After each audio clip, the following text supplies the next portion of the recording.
नमस्कार दोस्तों, स्वागत है आपका बीआरएच फैक्ट। तो दोस्तों, हाल ही में ही भारत ने अपनी चौथी न्यूक्लियर पावर बैलिस्टिक मिसाइल पनडुब्बी को लॉन्च किया है और जिसका कोड नेम है S4। और इस न्यूक्लियर पनडुब्बी के कारण समुद्र में भारत की मैरीटाइम डिफेंस कैपेबिलिटीज में एक बहुत बड़ी अचीवमेंट है। इसकी लॉन्चिंग 16 अक्टूबर 2024 को विशाखापट्टनम के शिप बिल्डिंग सेंटर में हुई। दोस्तों, देखा जाए तो भारतीय नौसेना के पास कुल 18 पनडुब्बियां ऑपरेशनल हैं। हालांकि हर समय करीब 30% पनडुब्बियों की मरम्मत चलती रहती है, जिसके चलते ऑपरेशनल पनडुब्बियों की संख्या कम हो जाती है। दोस्तों, INS चक्र का नाम S1 रखा था, INS हरियंत का नाम S2, INS अरिघाट का नाम S3 और INS अरिधमान का नाम S4 रखा गया है। दोस्तों, आपको सुनकर अच्छा लगेगा कि भारत ने जो S4 पनडुब्बी को लॉन्च किया है उसमें लगभग 75% भारत में ही बने हुए स्पेयर पार्ट्स लगे हैं, जो डिफेंस टेक्नोलॉजी में भारत की बढ़ती आत्मनिर्भरता को दिखाता है।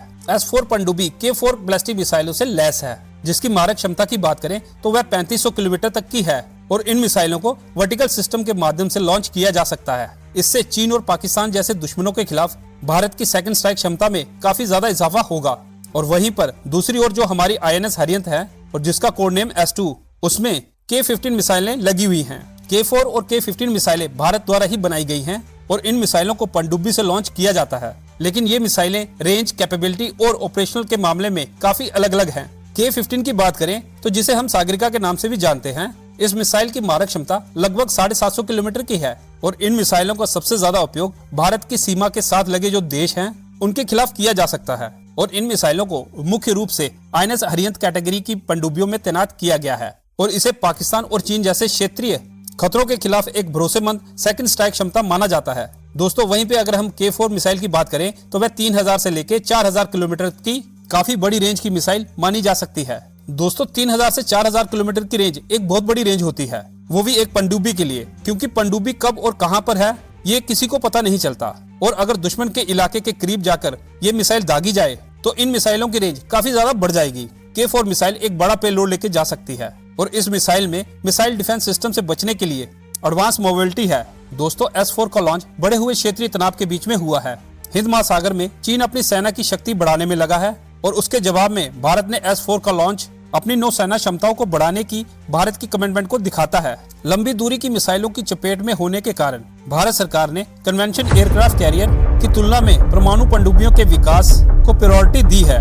दोस्तों, S4 के अलावा भारत ने 2 और न्यूक्लियर पावर अटैक पनडुब्बियों के निर्माण की योजना बनाई है और हाल ही में ही फ्रांस के सहयोग से 3 एडवांस डीजल अटैक पनडुब्बियों के निर्माण को मंजूरी दी है। ये स्ट्रेटेजिक बदलाव भारत के प्रशांत क्षेत्र में संभावित खतरों के खिलाफ अपनी समुद्र डिफेंस कैपेबिलिटी को बढ़ाने पर भारत का फोकस दिखाता है।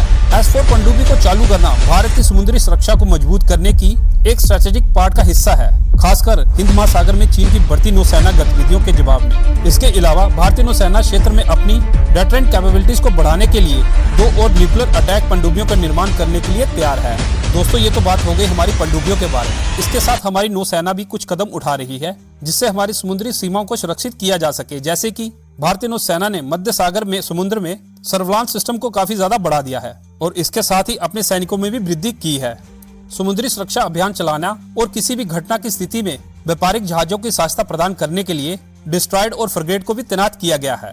लंबी दूरी के लिए समुद्र में पेट्रोलिंग करने वाले विमानों और ड्रोन्स द्वारा हवाई निगरानी को बढ़ाया गया है। दोस्तों, भारतीय नौसेना राष्ट्रीय समुद्र एजेंसियों के साथ कोऑर्डिनेशन में तमाम स्थिति की बारीकी से निगरानी कर रही है। नौसेना ने कहा है कि भारतीय नौसेना क्षेत्र में व्यापारी जहाजों की सुरक्षा सुनिश्चित करने के लिए प्रतिबद्ध है। तो दोस्तों, आपके क्या विचार है हमारी नौसेना की बढ़ती हुई शक्ति के बारे में? क्या भारत को और कन्वेंशन एयरक्राफ्ट की जगह परमाणु पनडुब्बियां बनानी चाहिए या नहीं? आप अपने विचार कमेंट सेक्शन में बता सकते हैं और इसके साथ वीडियो को लाइक कर दें और चैनल को सब्सक्राइब कर दें। जय हिंद।